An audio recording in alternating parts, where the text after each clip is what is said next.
Thank you very much. Good morning, everyone. I'd like to bring the March 4th, oh yes, it's March 4th, Star Trek Day, meeting of the Education We're going to try to move on from that.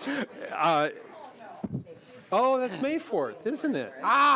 May 4th. Oh, hi, Cheryl. Yep. Good thing we're not in. We're going to start over. Good morning, everyone. Good morning. I'd like to call the March 4th, thank you, March 4th meeting of the Education Finance Committee to order. Representative Hewitt, you were here early in your seat. I appreciate that, and I trust you spent time with the minutes. Would you like to move the minutes, sir? Mr. Chair, I would. Thank you very much. With that, any discussion to the Hewitt motion? Seeing none, all those in favor of the motion signify by saying aye. Aye. Opposed? Motion prevails. Thank you, Representative Hewitt. This morning, we have a report released by the Office of Legislative Auditor on the compensatory education revenue. We'll begin with that, and then we have two bills on the calendar after that. But I'd like to start with the report release. So, Ms. Randall, Ms. Hauer, welcome to the committee. Please introduce yourself for the tape and proceed with your testimony and presentation. Thank you, Mr. Chair and members. Is that working? I think so. Okay. For the record, my name is Judy Randall. I'm the Deputy Legislative Auditor for OLA's Program Evaluation Division, and we are pleased to be here today to release our evaluation on compensatory education revenue. So thanks very much for having us. As you know, compensatory education revenue provides funding to school districts and charter schools to help students who are underprepared for or underperforming in schools. Funding is allocated to schools based on the number and concentration of low-income children as defined by eligibility for free or reduced price lunch. In fiscal year 2018, the state allocated to schools more than $550 million in compensatory education revenue. $550 million, it's a lot of money. And understandably, the state wants to know whether that money is having an impact. Is it helping to improve student performance? Well, what you're going to hear, in fact, before I get to what you're going to hear, the legislature requires schools to report on the extent to which the funding is improving student performance. But what you're going to hear from us today, from Ms. Hauer, is that expecting school districts to report on that impact, the impact of this one funding stream, isolated out of all the things that happen in a school, is unrealistic. Simply put, the data are not available to isolate the impact of compensatory education revenue program alone. As a result, we're recommending that the legislature eliminate this reporting requirement.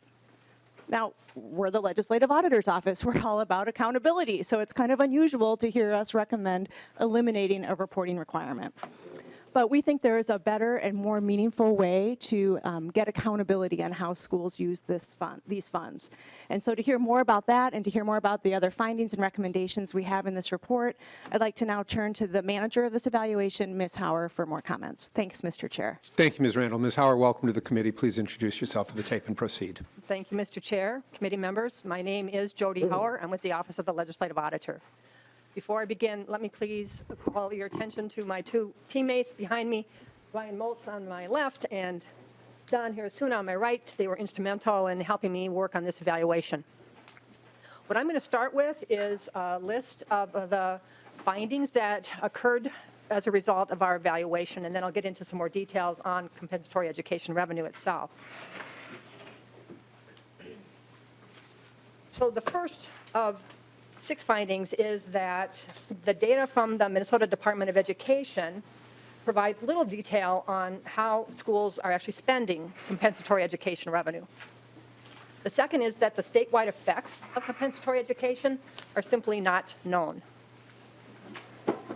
Third, although the statutes do require school districts to determine whether compensatory education revenue increase student achievement, something that Ms. Randall already referred to, this requirement is unrealistic. Fourth, the calculation of the revenue relies on counts of low-income students from the prior year, and these counts are neither accurate nor timely. Fifth, the statutory requirement that school districts reserve an increasing percentage of their compensatory revenue for extended time activities like summer school or after-school programs is not the best use of the revenue for all districts. And then finally, the requirement that school districts reallocate up to half of their compensatory revenue according to a plan adopted by the school board is an unclear requirement.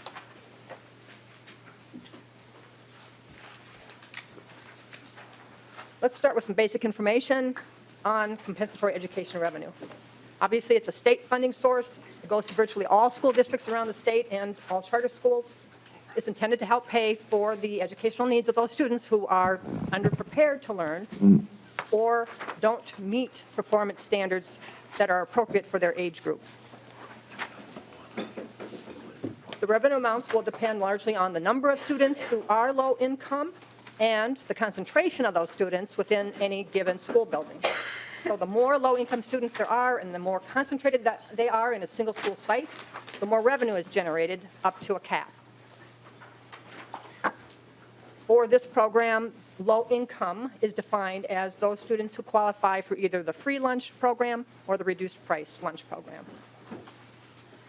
And in fiscal year 2018, more than 329,000 students in the state did qualify for either free or reduced price lunch. And this represented about 38% of all students in the state. Again, Ms. Randall already referred to the fact that compensatory education revenue in fiscal year 18 generated over $551 million. This is the second largest component of the general education revenue formula. So where in the state did this revenue go? Well, most of the revenue, 63% of it, went to school districts in the 7-county metropolitan area, and the remaining 37% went to the other 80 counties. Now, I mentioned that virtually all school districts and charter schools do receive compensatory education revenue. However, the students who generate the revenue are located all around the state. In fact, a larger percentage of the rural school districts, as compared with the metropolitan area school districts, had enrollments with very high proportions of low-income students. So on this particular slide, let me call your attention to the bottom two sections. You'll see that if you look at the right-hand column, that represents the school districts outside the metro area. 89% of those had enrollments where low-income students made up at least a quarter of the population and up to 91% of the population. And in contrast, in the metro area, so the left-hand column, 48% of the school districts there had student enrollment with high proportions of low-income students.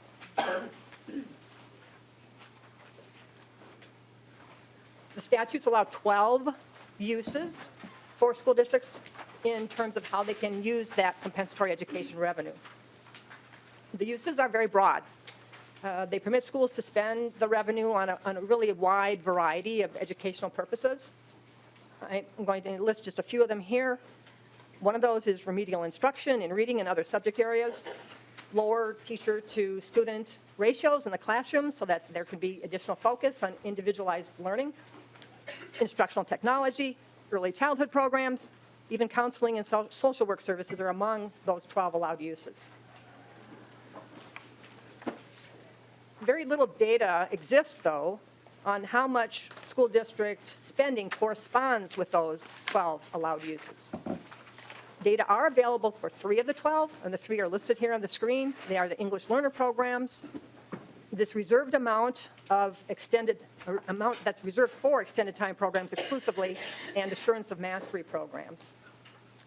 But these uses account for just 20% of the compensatory revenue from fiscal year 2018, and for the remaining 80% of the revenue, data are not collected on how the dollars are spent relative to the 12 allowed uses, or the remaining 9 of the allowed uses. Well, we think it's important to have additional transparency over the use of the compensatory education revenue. The good news here is that this is expected to change in the coming year. The Minnesota Department of Education just last year had convened a working group to look at this very topic. And in December of 2019, the department approved what will be new reporting codes that the districts will have to comply with for their spending of the compensatory education revenue. We believe that the codes are going to give the kind of detail that has been lacking and will increase the transparency that you as policymakers and other members of the public seek. We do recommend that the department monitor how well these changes make. They will be in place for the first time in the school year beginning 2020, going through 2021. We believe that the department should monitor how well that goes, determine whether they are capturing the level of detail that's necessary, and make whatever adjustments might be necessary to ensure that school districts are consistently reporting on these new codes. We think this is a good step, but we don't think that the reporting codes alone are going to be sufficient to help us understand to what extent the revenue actually makes a difference for students. I do want to mention, before I go on talking about the effects of compensatory revenue, that it's important to understand that the calculation of the revenue makes a presumption that the students who do qualify for free or reduced price lunch aren't performing as well academically as other students, and that they're going to need some additional help if they're going to be able to perform. So based on an analysis we did in our evaluation, we looked at students who had taken the Minnesota Comprehensive Assessments over a period of several years, and we looked for a correlation between income and academic performance, and we found one.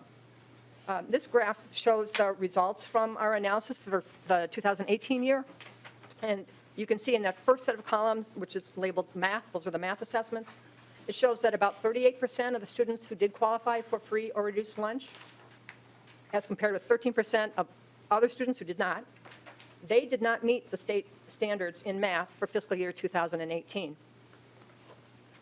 Now, at the same time, this correlation, while it's statistically significant, it doesn't hold in all cases.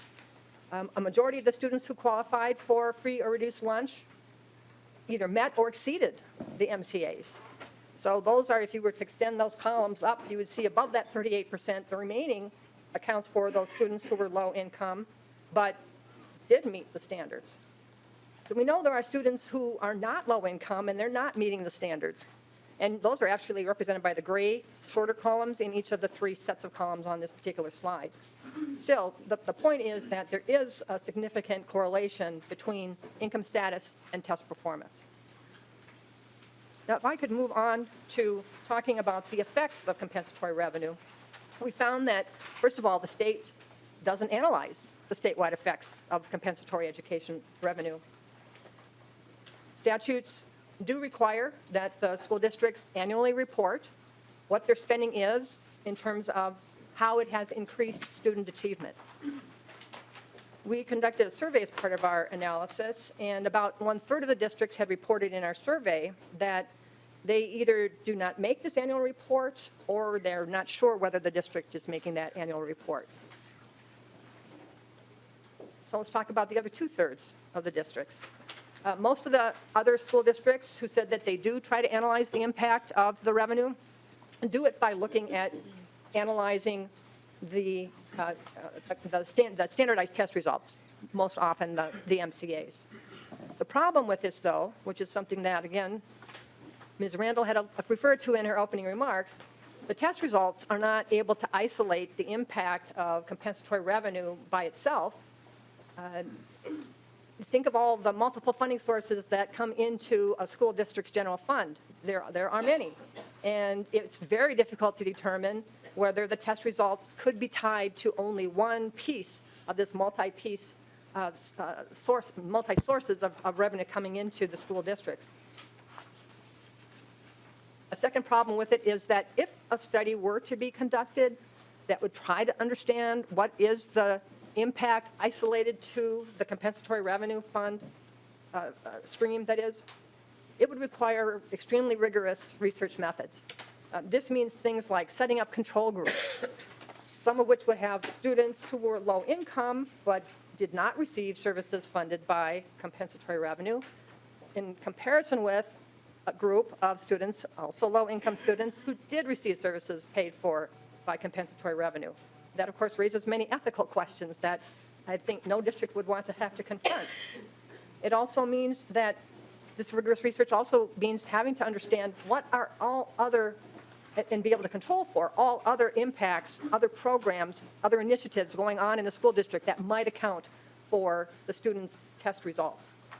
So this kind of rigorous research would require a lot of time, a lot of analytical skills, and a lot of money, things that school districts, many of them aren't going to be set up to do.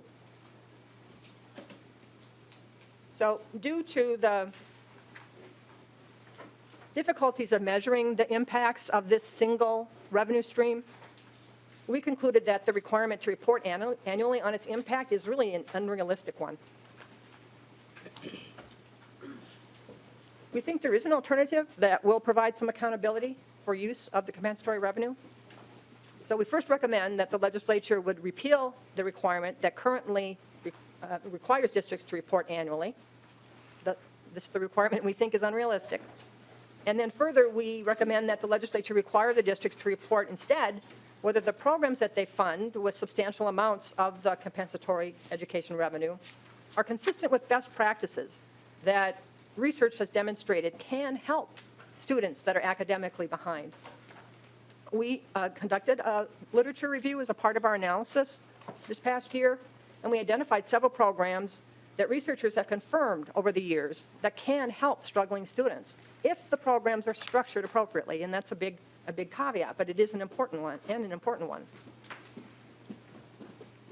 I'm going to give you one example. One of the programs that research has identified as helpful in helping the struggling students is summer school, and that's something that many people are familiar with. Research has shown that summer school can help students who aren't meeting academic standards, but those programs have to have certain attributes. For instance, they should be at least 6 to 8 weeks in duration. A 4-week program isn't going to suffice. The summer curricula should be aligned with the curricula that's in place in that district through the regular school year. Parent or guardian involvement is important. And the kids actually have to attend the program. A lot of the research identified programs that weren't working well because for one reason or another, the kids didn't show up for the summer school programs. So it's important that the programs build into their structure some incentives to ensure that the kids are there, and then it's incumbent upon the school district to monitor that and make sure that there isn't high absenteeism.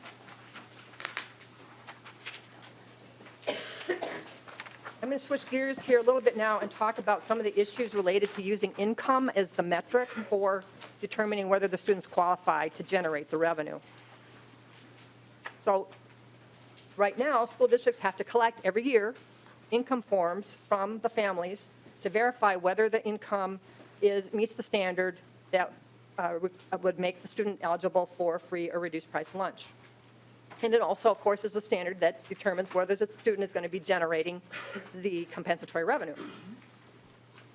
The problem with these forms is that not all families submit them. And in talking to districts around the state, we found that the superintendents and business managers in these school districts think that there's an increasing percentage of families who are reluctant to submit these forms. This can be due to a variety of reasons, chief among them simply the stigma of having to formally admit and attest to the fact that my family is low income.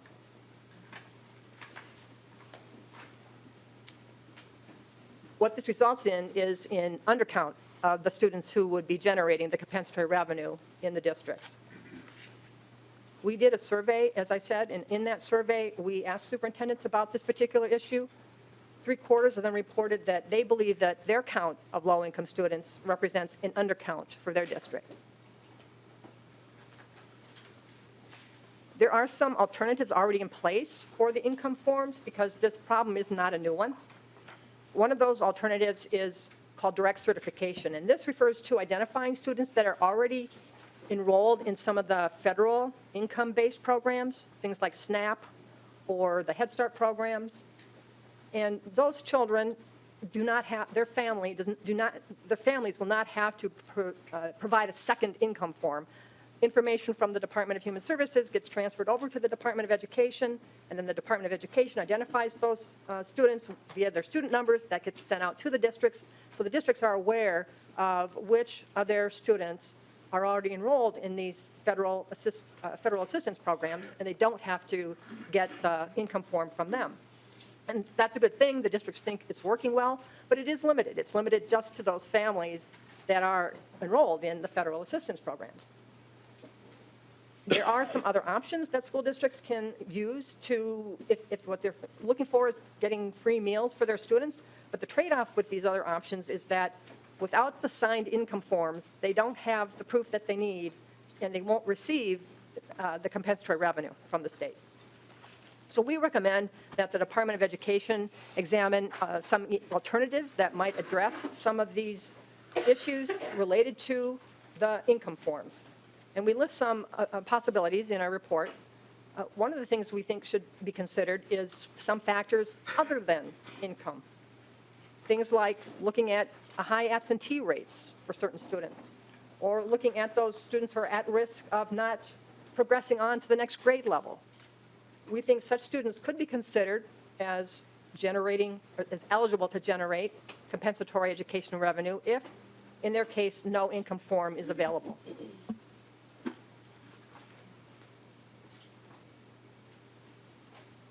Now, the formula for calculating compensatory revenue requires using the prior year count of students in terms of coming up with the amount of revenue that's going to go to a particular district.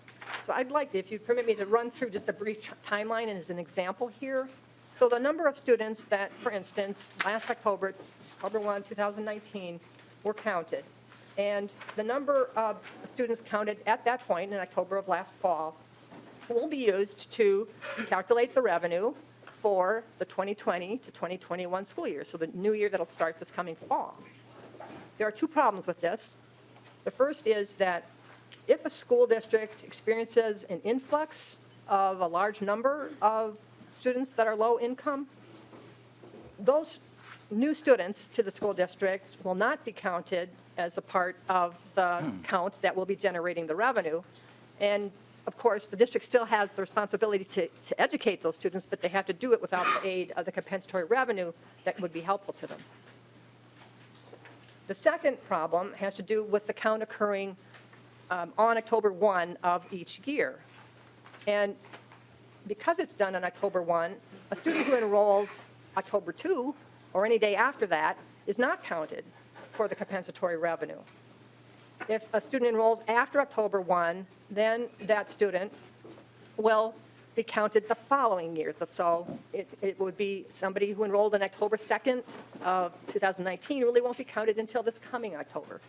And that amount of, that certain individual who enrolled after October 1st wouldn't be part of the generation of revenue for another school year, the year that starts 2021 to 2022. So we recommend that the legislature consider some changes to ameliorate some of the downsides of calculating the revenue based on the prior year counts. I mean, one of the options would be to add a supplemental count, something that's more current and that can account for some of those school districts that have an influx of new students, for example. I mean, another option would be to adjust the count of students based on like the most recent 3 years in terms of enrollment.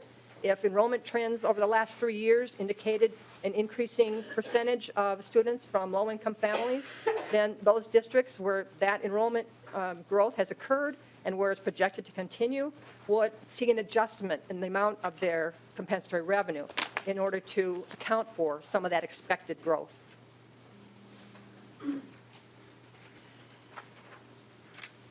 I'm next going to move to the two requirements in state law related to compensatory education revenue that we thought were important to bring to your attention.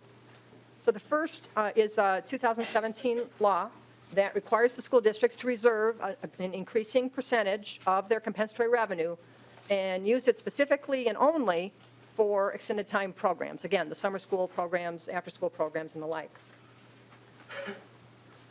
One problem for some school districts is the amount that's reserved now is just too small to fund a new program. We looked at what was set aside for fiscal year 2018, and the median was $1,300 per school district.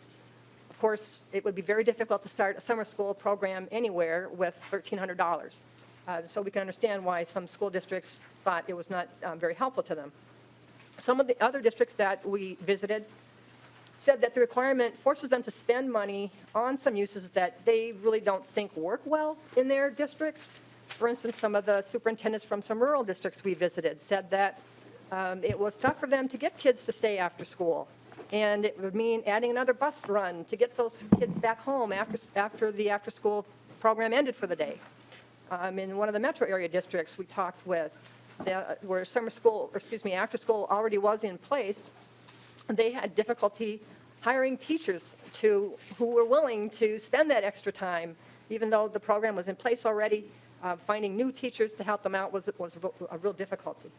And then finally, there was a group of school districts who said that they already fund their extended time programs using other revenue sources, such as targeted services funding. And having them then reserve an amount from their compensatory revenue forces them to carve out an amount of what they consider to be a very precious source of money.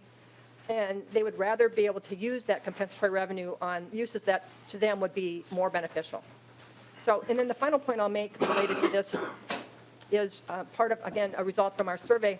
We asked school superintendents whether having a percentage of the compensatory revenue dedicated to extended time activities was, in their opinion, the best use of revenue for their districts.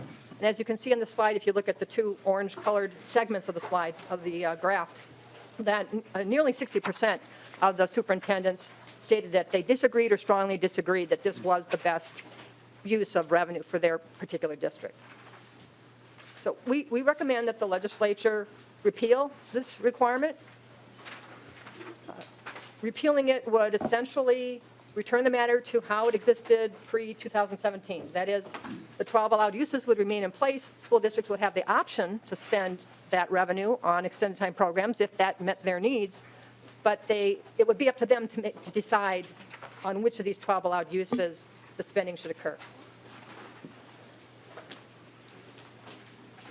The second requirement and final point that I'll make has to do with how school districts allocate their compensatory revenue once they receive it. As you know, by law, the revenue is required to go to the school buildings where the students who qualify for free or reduced lunch are and where they receive their services.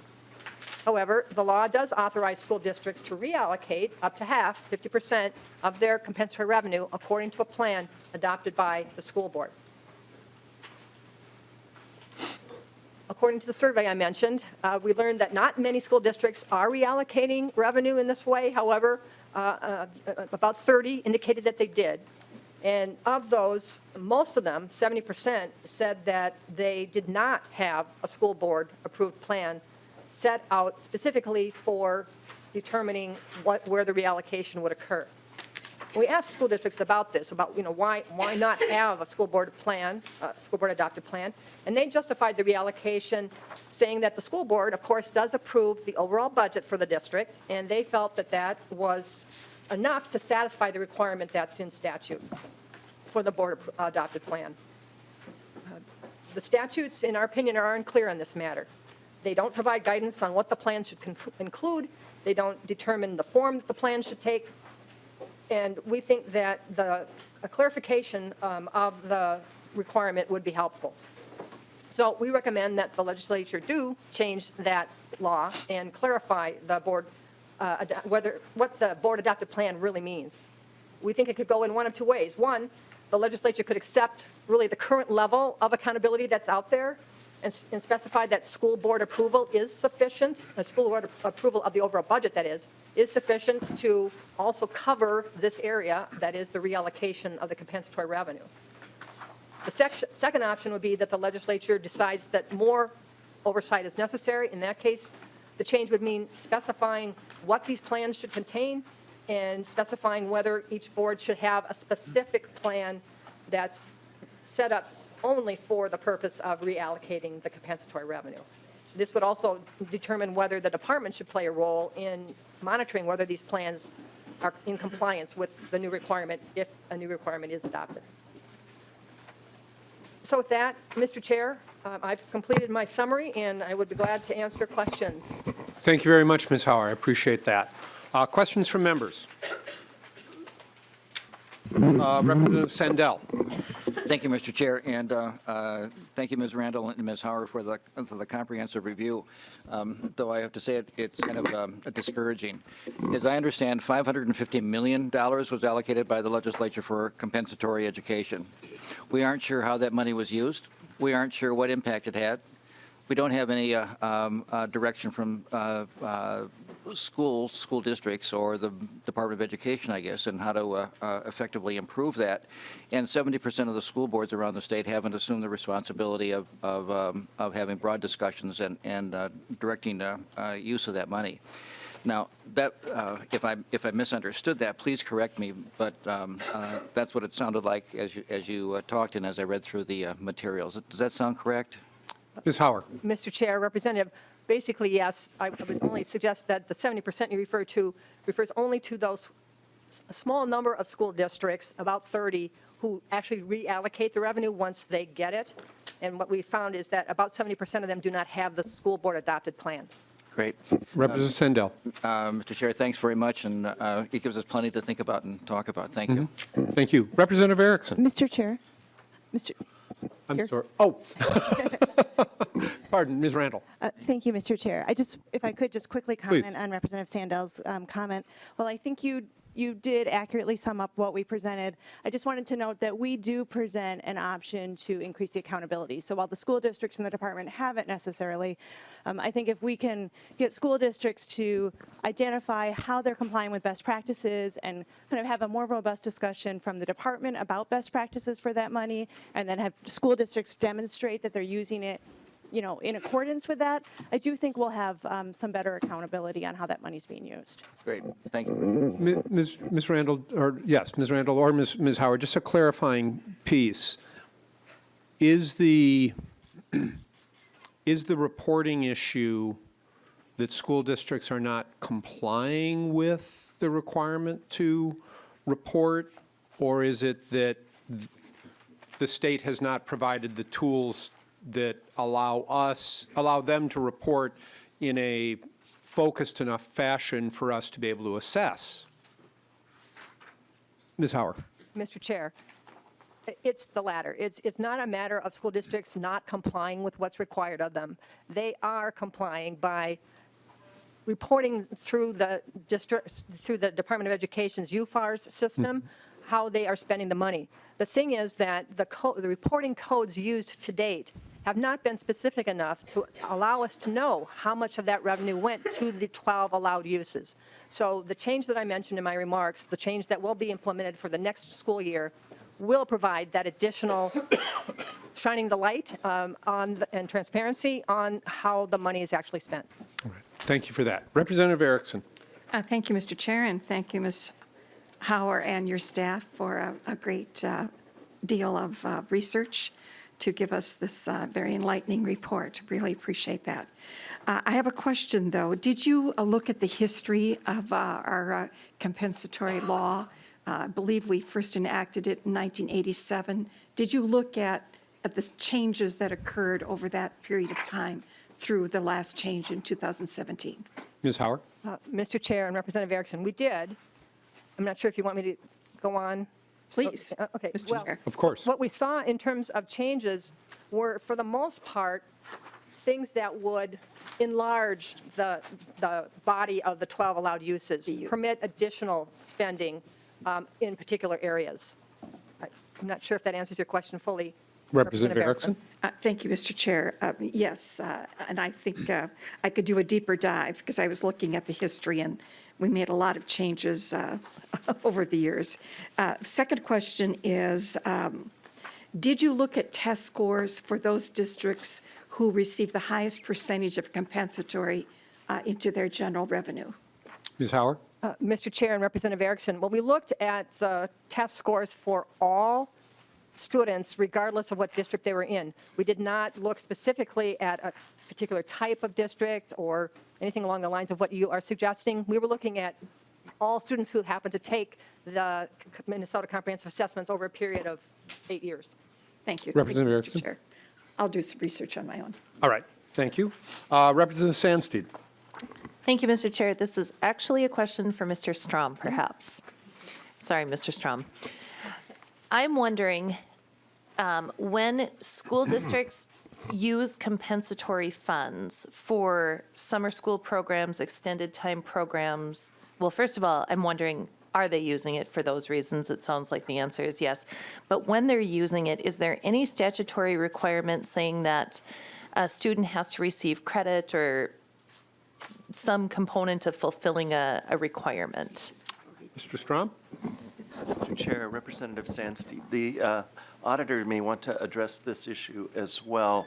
There, I think, two parts to the initial answer and then a comment, if that's all right. So with the extended time revenue reserve, that portion has to be spent according to the criteria for extended time revenue otherwise, which means it's spent for the list of Alternative Learning Center, ALC, and Alternative Learning Program, ALP programs. So for the reserve on that, those have to be spent through essentially the ALC style of programming. For the district itself, extended time that's not part of that reserve could be done in any way. So there are two different ways that the summer school and extended time could be funded, either through the required reserve or through broader programs that affect those. In terms of those programs, and again, the auditor may want to speak to this as well, but in terms of those programs, they don't necessarily need to be for credit. They may be a credit recovery program. They may be a program that's designed for some other purpose to help in a particular skill, but they wouldn't necessarily be credit related. Representative Sandstein? Follow-up, thank you. Then I'm wondering, compensatory revenue is supposed to go to a school site, correct? Mr. Strom? Mr. Chair, yes. Okay. And now with many school districts looking at collaborating and you know, having collaborative efforts, if they were to access compensatory funds, how would that look when students from maybe multiple districts are going to one school site? Would it follow them, or is it just, would compensatory revenue only be allowed for students that are from that district on that site? Mr. Strom? Mr. Chair, Representative Sandstein, the auditor may want to comment on this as well, but essentially there is the option for the 50% to be reallocated. So presumably a group of districts working together could reallocate that money to a combined summer school program. There's not a requirement that the money serve only those students who have qualified for free and reduced lunch. So that's not the issue. But the auditor's done some work on this 50% set aside, and they may have some comments on that. Ms. Hauer? Mr. Chair and Representative, I don't know that I could add more than what Tim Strom already has. We did find, as I already said, that for the bulk of the school districts, they're not reallocating the money. It's really focused on a smaller number of districts. We found about 30. There may be some more because there may be some that didn't respond to the survey. But it's only among that small group where the reallocation is going to some place other than where the students were who generated the revenue. Representative Sandstein? More to ponder? No, just one quick follow-up, and then I'm done. In a situation with the 50% reallocation, this is where we're getting into needing a school board-approved plan or Yes. some, okay, Yeah. thank you. Okay. Representative Bennett? Thank you, Mr. Chair, and I'm not sure who to direct this question to, so I'm going to throw it out. It might be Mr. Strom, might be our auditor people here. I'm just wondering, are there other broader ways to determine, well, first of all, we know that income is pretty directly connected to achievement for education. Are there other ways outside of a school district to determine the income level? How do I say this? Instead of, right now, it's students enrolled, and you have to identify what income they are, and then compensatory revenue will follow that. But is there a way do counties keep track of income level of their people? Could it be done outside of the school district, I guess is my question. Anybody have thoughts? Ms. Hauer? Mr. Chair, Representative, well, conceivably, yes. Part of what we recommend is that the department evaluate some of the other possible options, and we list 6. I'd call your attention to page 27 in our report. There's a quick call-out box that gives you just a brief overview, and then we provide more detail in the text. So there are things like, well, let's look at what data are available on low-income families by county using the American Community Survey, which is part of federal collected data. Another possibility would be to base the information on data that could be gleaned from income tax statements. Again, none of these is a simple solution. It would require quite a bit of thought, development, but there are some other options that are out there. We also talk about doing some things that, like I already mentioned, which is kind of shifting away from income as the only metric and looking at, for those kids where an income form is not available, looking at other factors that are indications of students who aren't performing at the level expected for their age group. Things like chronic absenteeism, not progressing from 7th to 8th grade, at risk of not graduating, those kinds of things. Representative Bennett. Thank you, Mr. Chair, and thank you for that. I think that's interesting. I think we need to somehow, and I know it's very complicated, and I can tell from your report how this all works, but when we figure out an appropriate way to identify struggling students and then the compensatory funds that should go there, I would love to see our school districts, the school boards, the teachers empowered with more of a block grant style. That money goes to them and let them determine how they can best help their students. And then we hold them accountable through outcomes. Of course, there's got to be accountability. But I'm just throwing that out. I think we need to think outside the box, figure out a way to identify struggling students and the monies that should go towards that, and then empower our schools to work with students. So just throwing that out. Thank you. Representative Bennett, you might like Representative Kegel's bill here in a few minutes then. Representative Youakim. Thank you, Mr. Chair. And I also want to thank the auditors for spending so much time with me when you were doing the scoping. We talked on the phone for a few hours on some of the issues that you may run into looking at just the MCAs or having to find some other metric like the chronic absenteeism. So I'm really glad that you looked at that. And I had one quick question and then a few comments, but the 89% in rural Minnesota versus 40% on the quarter of kids in the school, can some of that be attributed to, like when I was up in Ely this last summer and I visited the campus up there, it's a high school, elementary school, and a middle school all in one. And then you have like Hopkins that has 6 elementary schools, 2 junior highs, and then a high school. So your kids are more distributed. Could that be part of the factor? Ms. Hauer? Mr. Chair, Representative, just because of the population being in the metropolitan area so much larger than outside of the metropolitan area, that's why a lot of the revenue, what did I say, some 60-some% of it actually stays within the school districts in the metropolitan area. But in terms of the concentration of students, it's just that there are low-income students all around the state.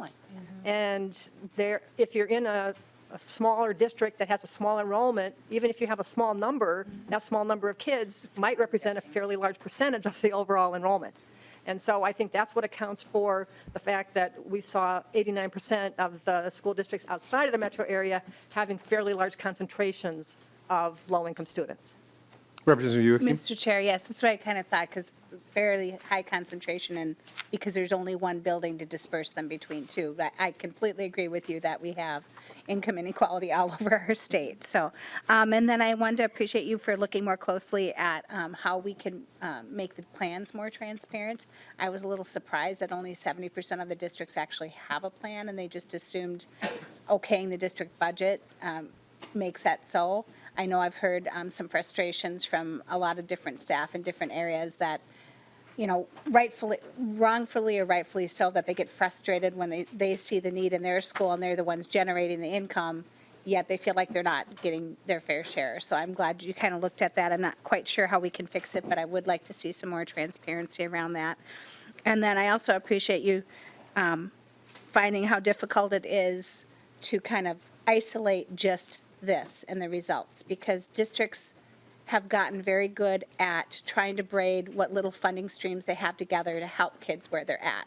So you'll have a student, for example, maybe an ELL student that is getting ELL services, but they're also getting pull out for reading and they're getting pull out for math, and they're also doing extended time, And it's so hard to quantify what's working, because they're probably all working. But that is the real crux of trying to kind of dig into these numbers, is because districts, out of desperation, have become very good at braiding all the funding streams together. So I just wanted to thank you for your work, and gave us a lot to think about. Ms. Howard, Representative Youakim and I think may be focused on some of the same data in your report, and I'm but trying to understand it differently. I'm looking at slides 5 and 6 that goes to comparing districts in the metropolitan area versus districts in the non-metropolitan area. And the question that this data provokes in my head is, do those graphs show us the concentration of poverty in the metropolitan area versus a broader distribution of poverty in the non-metropolitan area? Mr. Chair, I think what this shows is that there are a lot of small school districts in the rural part of the state. And for a district that has a small enrollment, relatively speaking, even 15 students who are low income could represent a nice high percentage of that in total enrollment. I think that we see 48% on the metropolitan side, because there are some school districts in the metropolitan area where there are relatively few low-income students. And so that contributes to the fact that the metropolitan area column of that graph showed only, less than half, 48% of the school districts that had significant proportions of low-income students in their student enrollment. It's not that they had none, but it's that they just didn't go over what we just, artificially chose 25% as the first cut to see how many school districts have at least a quarter of their student enrollment as low-income students. So I think it's just that this represents districts, school districts, and these two columns. And so there's a preponderance of small school districts in the state. And most of those small districts are outside of the 7-county metropolitan area, where even a small number of students who are low income would contribute to the percentage that we report here. All right. Ms. Randall? Mr. Chair, thank you. I just also wanted to point your attention to our appendix, which starts on page 70. If you really want to kind of get into all the details, that's every district listed with the number of students qualifying for free reduced price lunch and what percentage that is. So, that's probably not for right now, but just for later if you want to kind of really dig into it at a district level. Thank you. Representative Jurgens? Thank you, Mr. Chair. Just a quick comment. I heard several times during the testimony of alternate uses or formulas in determining compensatory revenue, and one of them being attendance. And I just want to caution that there's no question that certain circumstances might cause greater attendance issues, but that we do that very carefully so that we don't end up with unintended consequences of ineffectively rewarding in attendance. So that's something that I heard it several times and it just caught my attention. I wanted to bring that up. Thank you. Representative Pryor. And we'll be moving towards wrapping up here, members. Thank you, Mr. Chair. And the slides we were looking at before, I did want to follow up on that. So when I look at the metropolitan area and the non-metropolitan area, what I'm seeing is that the metropolitan area is more segregated in terms of income levels, that you have more of that you don't have as many of those, that mid-range. And it may have been arbitrary where you pick the lines, but that there are a lot of poor schools in the schools that have that higher levels of free and reduced lunch, and that there's a lot of those schools. I'm sorry, that there's a lot of those schools that don't have it. It's the opposite way, sorry. And so that you see that in the metro area, there's a lot of school districts that are, just generally performing at a higher level, but that across the state, that in the non-metro area, that in a community, there's just more of a mix of income levels. And in the metropolitan area, and I think we're aware of this on a lot of different levels, we have areas that are affluent and then areas that are not affluent, is what it looks like in the metropolitan areas. So it's kind of like just the history of development in the metro area, which is something I think that we need to be aware of, and that's my district, is one of the districts that I represent is part of that too, so I get it. So just, it is, these slides really, and especially how we fall out in the metro area is just very, very thought-provoking. Ms. Hauer? Mr. Chair and Representative, I agree with you. I think your characterization was correct. I would point out that in the metropolitan area, over 20%, 21% of the school districts had at least half of their student enrollment as kids who were at free or reduced price lunch qualification. So there definitely are some school districts, even in the metropolitan area, with large proportions of low-income children. Right, but then there's other school districts, a lot of school districts. Yeah.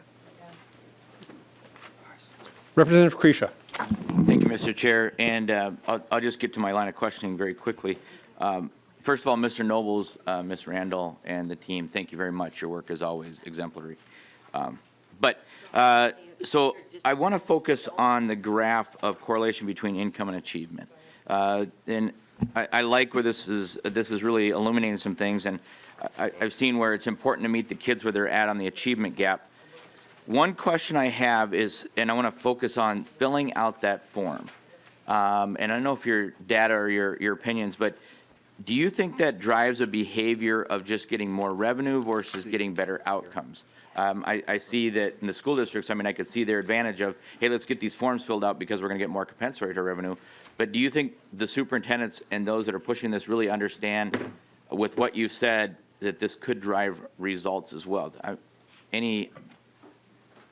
Ms. Hauer? It might be a tough one to answer. I'm sorry, Mr. Chair. Mr. Chair and Representative Kresha, I'd say that's very difficult to answer. You know, we visited 15 school districts as a part of this evaluation. Most of them were located outside of the metropolitan area.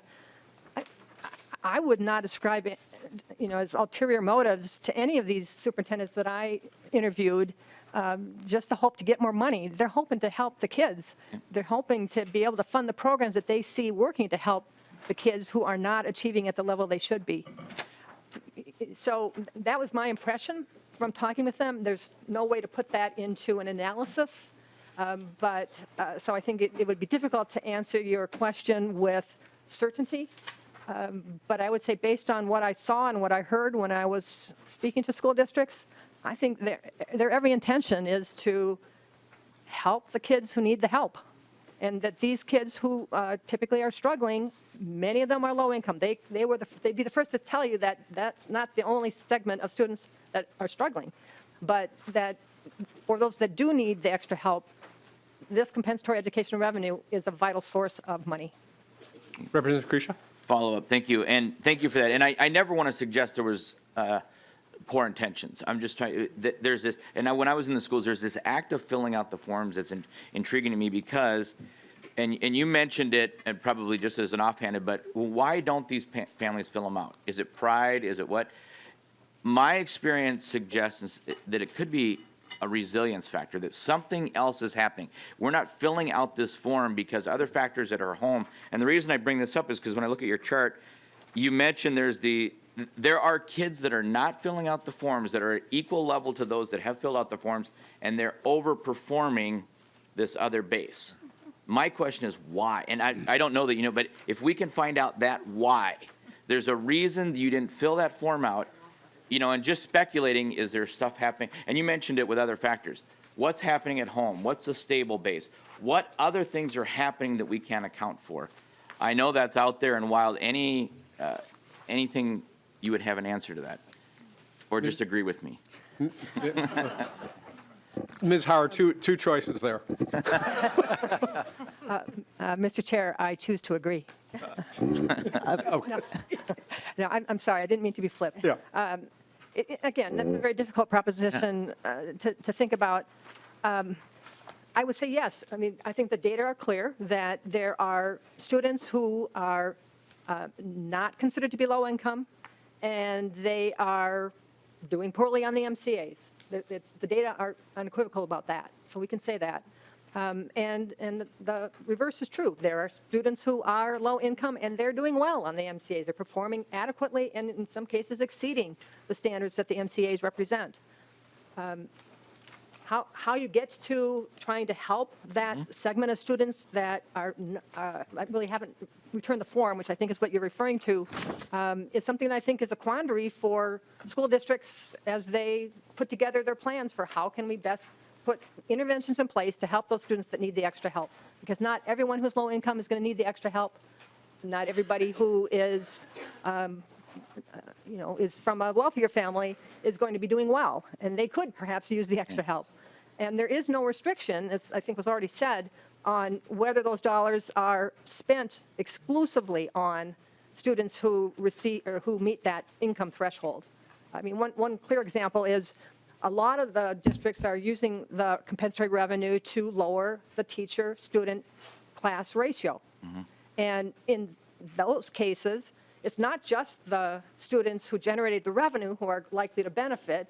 That benefit will be widespread among all of the class members who get more individual attention from the instructors because there are fewer students in the classroom per adult. You know, Representative Krisha, your line of questioning and Ms. Hauer's response makes me think of Representative Moran's bill yesterday related to trauma, because obviously divorce does not fall along economic lines. Chemical dependency does not. Involvement with the criminal justice system does, but only to a certain extent, and possibly for some extenuating reasons beyond actual incidents of criminal activities. So there's a number of ACEs that can be spread across the income spectrum and may impact student achievement. Representative Krisha. I'll follow up on that as well, and that's why I'm on that bill, by the way. It's a great bill, because, and so thank you for that and bringing that as well, because what we're finding, and I know this is probably an impossible task. I mean, let's face it, I think the income, what we're using here was our best effort, but it's flawed. Because, and I go back to meeting the kids where they are. There are kids that have lower income levels that don't need the resources that other kids that have higher income levels do need. And until we can meet those kids individually where they're at, we're going to have a tough time with this. So thank you for that. And I want to focus, that act of filling out the form, for if we can figure that out, why some choose not to fill it out and do well, and why some choose to fill it out and do poorly, we could crack this. My last question is, and thank you, Mr. Chair, is, and this is for Mr. Strom, because I'm going to let them off the hook. They did such a wonderful job. And Mr. Strom, again, you can agree with me. That would be the easiest solution. I agree. No. Why do we I love this committee. Why do we use the October 1st count from the previous year? Mr. Strom, the ongoing mystery of the October 1st student count. Mr. Chair, Representative Krisha, the October count is used for a few purposes. It's called the enrollment count. And the civil rights information systems key off that, as well as a couple of other things. But it's basically a fall count. It turns out well for school lunch for a few reasons, including the federal criteria for when the school lunch count needs to take place. But there's a series of counts that happen that are a one-time count. As you know, most of our measures are average daily membership that are counted throughout the year. But the enrollment counts are all those fall counts. And part of that ties directly into when the data on demographics is collected, and part of that ties into the lunch data. The process is actually districts have a longer period than just October 1st to turn that data in. They can continue to refine that count, but it is the presence in the school at that point in time that determines that. So there can be modifications to that count as they learn more information about the student's status, but the student needs to be enrolled by that date. And for that reason, the department often now refers to it as the fall count instead of the October 1st count. Representative Krisha, briefly. Yep, and so thank you for that. And my question to whoever, that's the why. The question is it the best measure? And I would love to, and I can take it offline, but if you got a quick one, what is our best measure? Ms. Hauer? Mr. Chair and Representative Krisha, we aren't going to be getting rid, I don't think Minnesota's going to be getting rid of the count of students who qualify for free or reduced lunch, because our nutrition programs depend on that. It's just that we know there are some families who are reluctant to sign that form for a variety of reasons, and we can talk more about that if you'd like to. And we think that we need to supplement that count in some way, because there are some kids who are not being counted, and that can be detrimental to them in terms of the revenue available to the district to create, or to pay for the interventions that are necessary. Thank you, Mr. Chair. With that, Ms. Hauer, Ms. Randall, thank you very much to your office. We always appreciate the work of the legislative auditor, and you've done a remarkable job here. Thank you for your work and your presentation. Representative Cagle.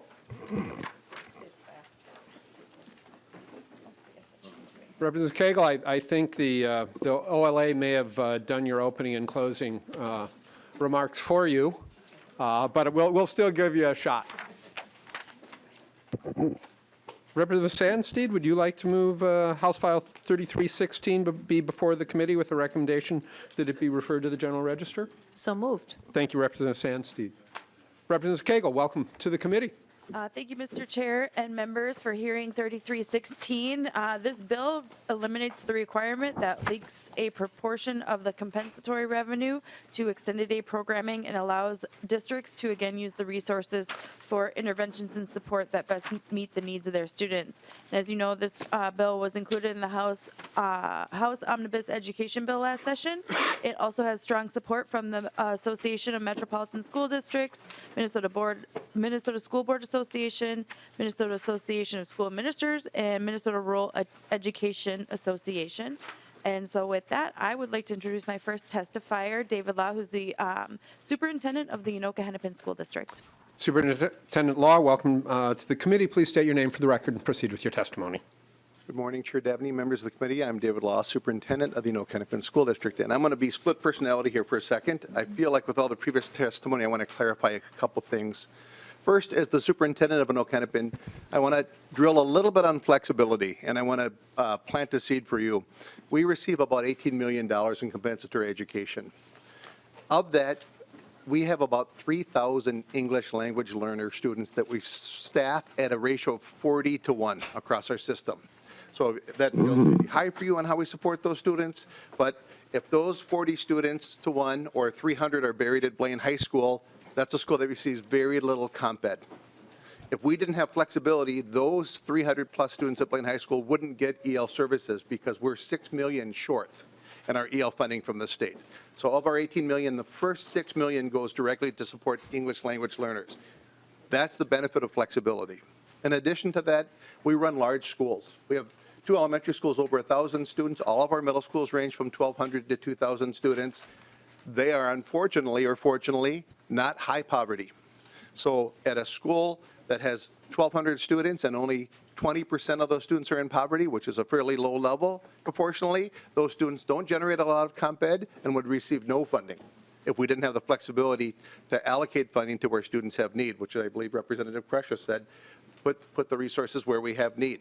The flexibility you provide allows us to put comp ed money where students in poverty are fortunate or unfortunate to attend a very large school. We run, all of our high schools are between 2,000 or just under 2,000 and 3,000, so they don't hit high concentrations, and we benefit from flexibility.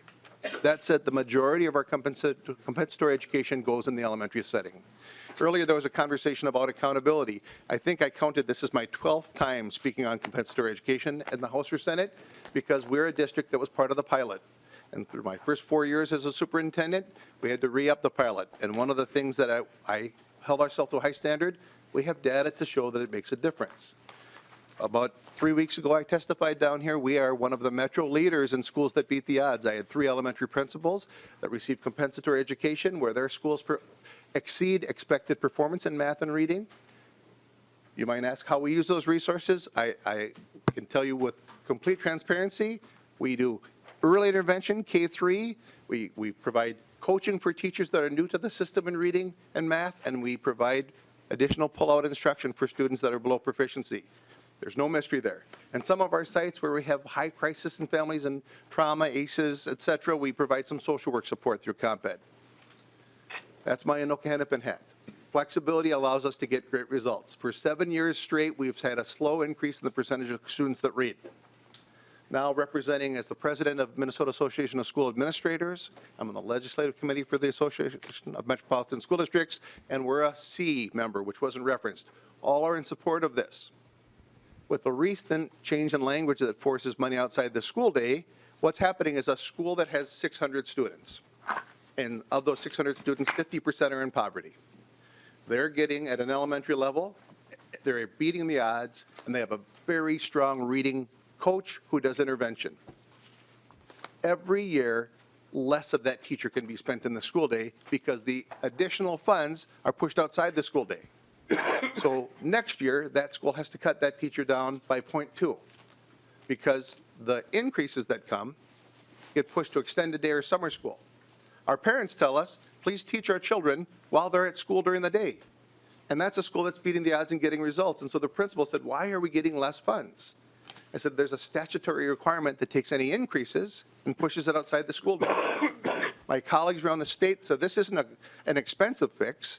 Just allow us to use the funds during the school day where they've been effective.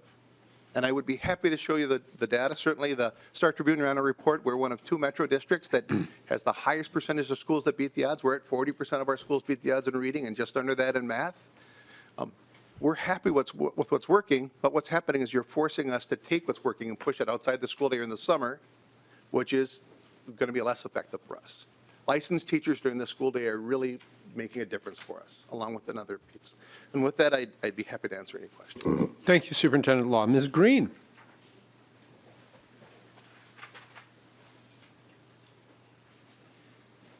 Ms. Green, welcome to the committee. Please state your name for the record and proceed with your testimony. Thank you. Kathy Green, Austin School Board, Chairman Dabney, representatives, thank you for giving me the opportunity to be before you today. I do have a handout, and so if there's a mechanism to... Thank you. Okay. First of all, I'm here in support of the House File 3316. I'm Kathy Green. I've been a school board member in Austin, Minnesota for 20 years. Education policy is my passion. People come to me, they ask me questions, where's it going, what's happening, and any number of things. I'm also the past president of the Minnesota School Boards Association, and currently I am a Central Region Director for the National School Boards Association. And so looking at this, we are looking at flexibility. I applaud the legislative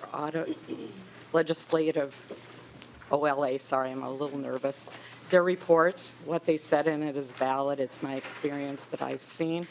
I also, for David Law before me, I agree with what he has said. Austin, as I handed out, what happens with the ed formula is when it's in legislation, it's very prescriptive. And here in Minnesota, you've got 333 different school districts with 333 different profiles for their students and what their students' needs are. And in this particular bill, the fix helps us because we're a district that, if you look at the handout I handed out, is Austin Public Schools, what we look like. We're over 55% poverty. We are a majority district. If anyone read the Star Tribune article a week and a half ago, it was wonderful. It explained the climate of our district, and we got to that climate by appreciating our students, appreciating their families, and really having a passion for a direction towards learning and student achievement. And with that, we've had the imagination of our staff. We've had innovative programs they brought before us. We have one of our schools is a 4515, an elementary school that would be considered, it's a calendar that they say it's year-round, but it's really not. It just has spaces in time where kids don't lose the summer slag. That's one school out of the 8 schools we have in our district. And so that was the innovation that teachers saw, and they said, you know what our kids need in that particular school? It was high refugees in that school, English language learning, if you look at it, We, close to 36% of our homes, English is not the language spoken at home. And so ESL has been a big thing for us. And so as we're looking at this, Minnesota or Austin also, we're closing our achievement gap. We're having successes. We're having great successes. And one of that was a passion for me is gifted and talented education. And if you all have seen that traditionally gifted and talented education has been white, middle class, upper class, throughout the state, throughout the nation. And through the testing, it's found that all children have the ability to learn at the same capacity and the same numbers, regardless of their demographics. We took that in Austin about 8 years ago and said, okay, what's going on here and how can we attack this? And what we found is that the achievement gap in gifted education, probably in all education we could make correlation, is there was an experience gap. And so how do we bring up the experience gap of all of our children to have the enrichments? And those enrichments happen both inside the classroom and they happen outside the classroom. So you would consider that an extended day. But with us, the money, and through innovation and doing that, and opening it to all students, it wasn't just the students of poverty or the students, but it was opening it up. But the kids that really needed the extra experience, they clamored to that. In 6 years at our high school, we have changed that our gifted and talented, our AP, our honors classes at the high school reflect the demographics of our district. And so if you look at the paper I handed out before you, those demographics are represented in our gifted and talented program. And I know that we're looking at kids that have particular remediation needs. We haven't left them behind. We have specific programs. And it is the teachers, it's the staff, it's the administration, and it's the school board who have said, we want to teach all kids to their ability. And isn't that what we're all saying with the world's best workforce? And we in Austin have taken that seriously. But going back to the bill before us, that with putting the compensatory dollars and allocating so much to the extended day, that doesn't necessarily mean the dollars are going where they're needed. And when I talked to our business director earlier this week on this particular issue, she said, this is a problem for Austin. And so it's a problem across the state for each district for different reasons. You can't paint it with one brush, but what you can do is fix the bill that we had before us that was passed in 2017. Thank you, Ms. Green. Thank you. Questions from members? Representative Erickson. Thank you, Mr. Chair. Mr. Strom, do districts have to report, however, salaries out of this pot of money? Do they have to report that as separate items in their UFARs? Mr. Strom? Mr. Chair, Representative Erickson, the spending of the compensatory money would show up in salary categories, but it might not be attributable to compensatory by salary. So with the way the department does the crosswalking on the UFARS codes, it may just show up as regular instruction. For example, if a district hired a teacher to lower class size, that might just be coded as regular instruction and not have a way to tie back to the compensatory source that it came from. Representative Erickson. Thank you, Mr. Strom, for that. Well, we have modified this section of law 23 times since 1987.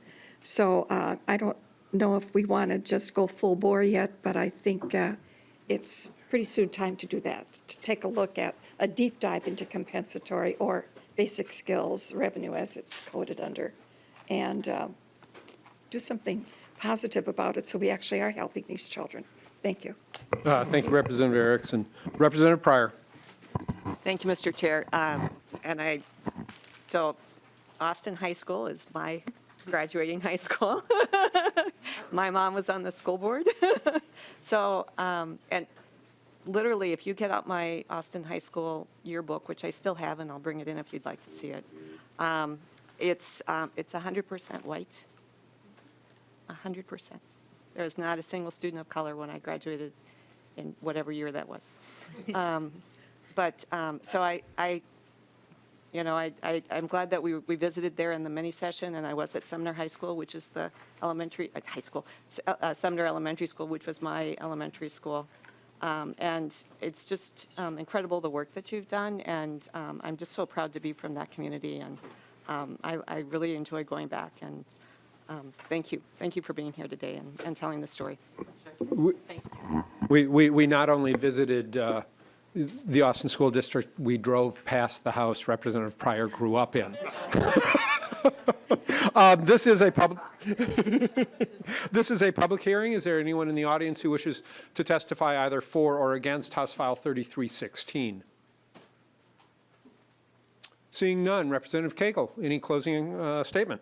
I just want to thank you all for hearing this bill. This is somewhat personal to me too. I worked for an organization that did early reading interventions here on the east side of St. Paul for kids in pre-K through third grade.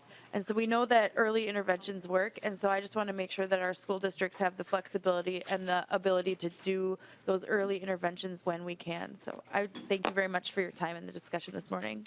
Thank you. With that, Representative Sandsteed renews her motion that House File 3316 be placed on the general register. All those in favor signify by saying aye. Aye. Opposed?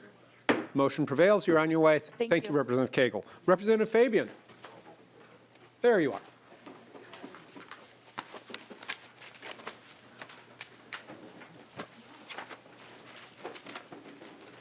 Representative Fabian, welcome to the committee. Representative Kresha, would you like to move House File 3192 be laid over for possible future consideration? So moved. Thank you, Representative Kresha.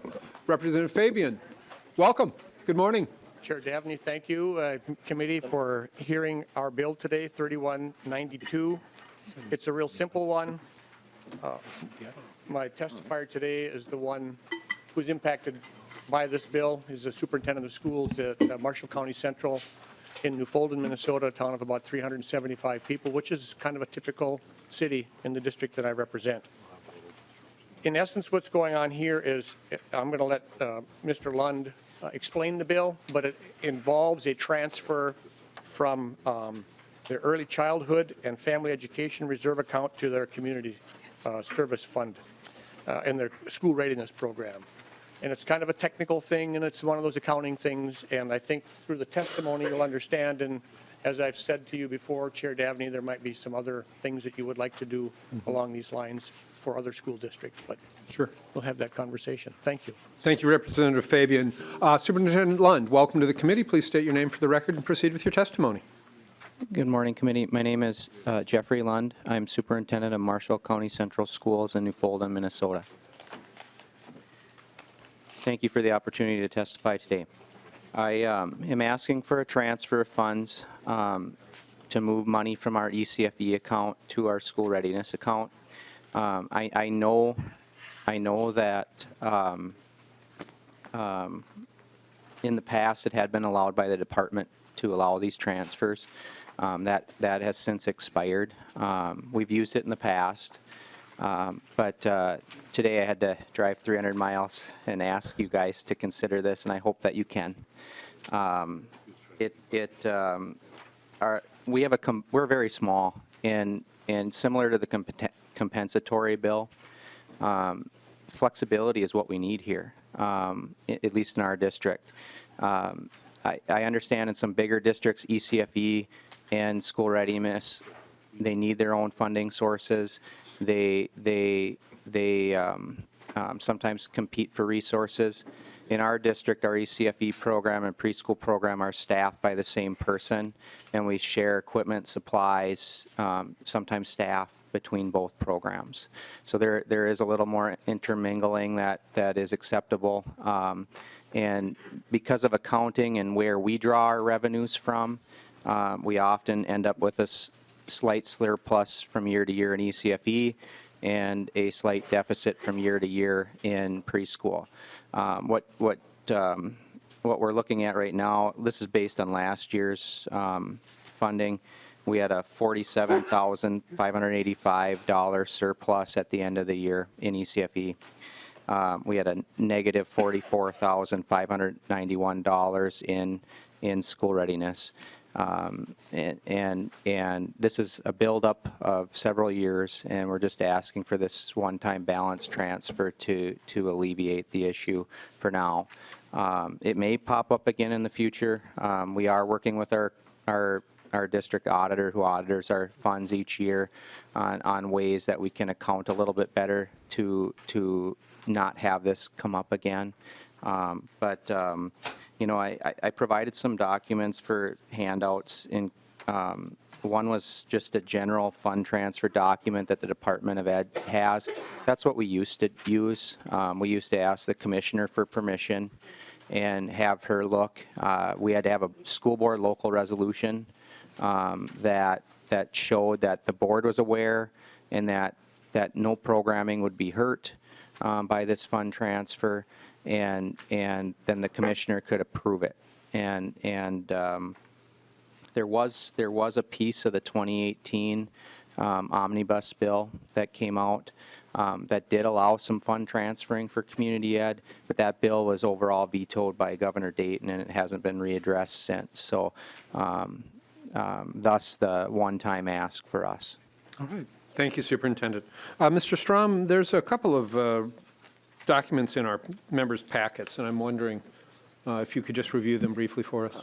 Mr. Chair, members, very briefly, the document that's organized landscape style on the page shows each of the legislatively authorized fund transfers from 1984 to 2019.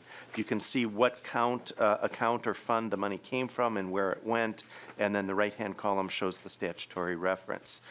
For a variety of reasons, in 2012, the legislature created an opportunity for the Commissioner of Education to approve fund transfers, and the other sheet shows those transfers that were authorized from 2012 to 2017. Those were authorized by the department under the broad authority given by the legislature, which allowed basically any fund transfer that did not affect an aid and levy, with a couple of exceptions. There was no transfers allowed out of the lunch fund, and there were also no transfers allowed outside of the community service fund, but transfers within that fund were allowed. As the superintendent pointed out, a number of those transfers were for between ECFE funds and school readiness funds. If you look through that 4 or 5 page list, you'll see that that's probably the single largest transfer that was allowed was from ECFE to school readiness. Thank you, Mr. Strom. Questions from members? Representative Krisha. Thank you, Mr. Chair, and thank you to the testifiers. And just an open conversation, and I don't want to throw any curveballs, but as I was sitting here thinking about, and maybe I'll start with this. Mr. Strom, is there any negative, is there any downside to doing this? I mean, it sounds like a very localized issue. What's our downside? Why wouldn't we do this? Mr. Strom? Mr. Chair, Representative Krisha, in the larger scale, I think the legislature is the one that has required reserve accounts for early childhood family education and school readiness aid. So the legislature previously has made the decision that those monies that are funded separately should be kept separately. So I think in some ways it's a policy question. Should that apply? Should that apply in all circumstances? Should there be exceptions, and under what conditions should there be those exceptions? I would think the advocates for the ECFE program would argue against transfers into school readiness, and probably vice versa. The school readiness advocates would argue against transfers into the separate ECFE program. But this essentially is a legislative decision, because those reserves are required only through legislation into those 2 separate accounts.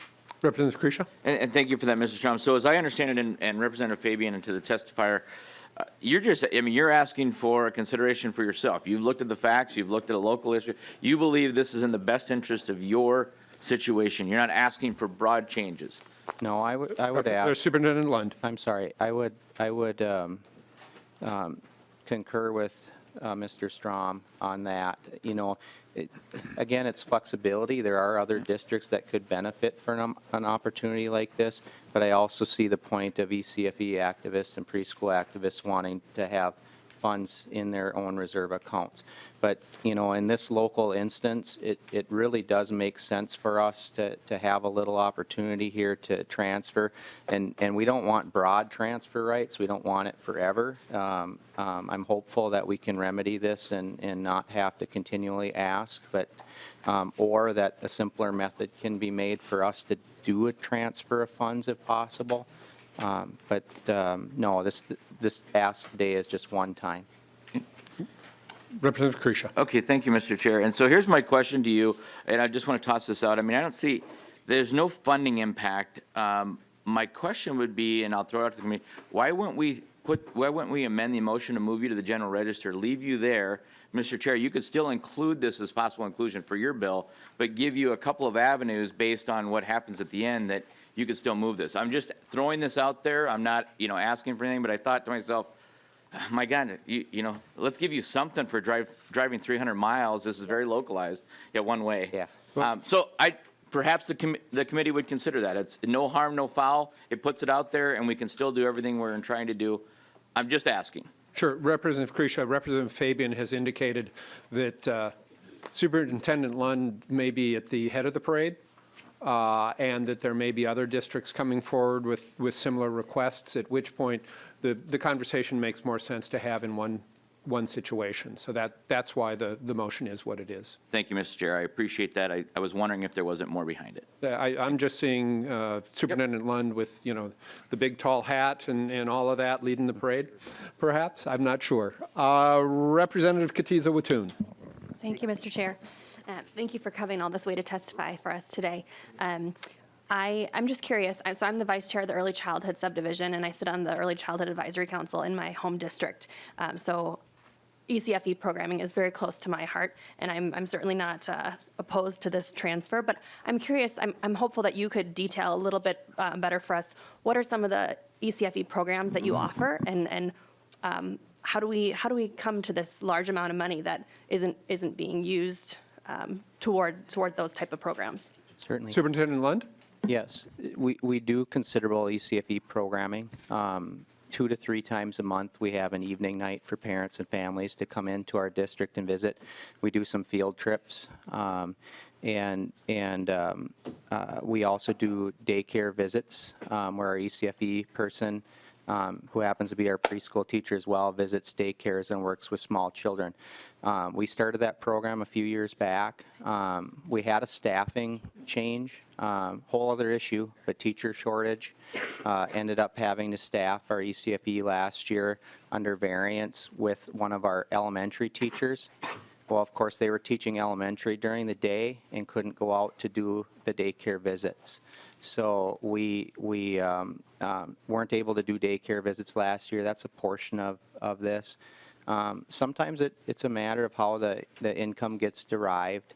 ECFE money gets derived via levy from our census. So our draw, sometimes our ability to draw is we have the ability to draw more ECFE funds. We're not a voluntary pre-K school. And because school readiness is drawn differently, we don't draw as many school readiness funds. So it just, common sense over time, we do what other schools do too. We put our resources together to make the best thing happen possible. Well, here's the result. We end up with a deficit in one area and a positive in another. It could simply be remedied if there were some transferring allowed, but I totally get the broader perspective and why there could be an uphill battle if this were unilateral. So I want to be respectful of that. I really want the focus to be on this local bill because it's very important to us. I don't want it to get thrown into a broader bill that could have the potential to fail because then we can't remedy our local issue. But, I don't want to be the leader of the parade, so to speak, but I would support a bill that would allow flexibility because it would benefit our district. Representative Katiza Wattoon, anything further? Thank you, Mr. Chair. Just a quick follow-up. So I understand the staffing concern. Have you been able to remedy that now, and are those daycare visits happening again? Yes, they are. Wonderful. Thank you. Thank you. This is a public hearing. Is there anyone in the audience who wishes to testify either for or against House File 3192? Seeing none, Representative Kresha removes, oh, Representative Fabian, anything more to say? Oh, thank you. My apologies. You know, when you live where I live, and a lot of people that live in rural Minnesota, these people work incredibly hard. We talk about staffing and so forth. You have an elementary opening, and you don't even get applicants in some cases. So I heard in the previous bill some testimony from the superintendents talking about flexibility. In rural Minnesota, this is an absolutely essential thing to have, and I know that the folks that live out there who serve in this body understand that. So I am here today in total support of what Jeff and his school district are doing. They care deeply about the kids, and they want to serve the kids as best they can. But I do have one other question then to Jeff's point and to Representative Kresha's point. Is there any way that we can do both? Move this, or what would be the process, Mr. Chair, say 2 weeks from now, a month from now, to be able to take this from consideration in an omnibus bill and move it to the general register? What would be the technical thing that you would have to do at that time? Representative Fabian, by the committee retaining custody of the bill, we have the option to pick up any of the bills that we're holding over and send them to the general register separately, this one or any other. All right? I raised that issue just to give some comfort to Superintendent Lund. Sure. All right. With that, Representative Kresha renews his motion that House File 3192 be held over for possible inclusion or possible future consideration, as we say these days. And with that, Superintendent, thank you for coming down. Representative Fabian, thank you. We are adjourned.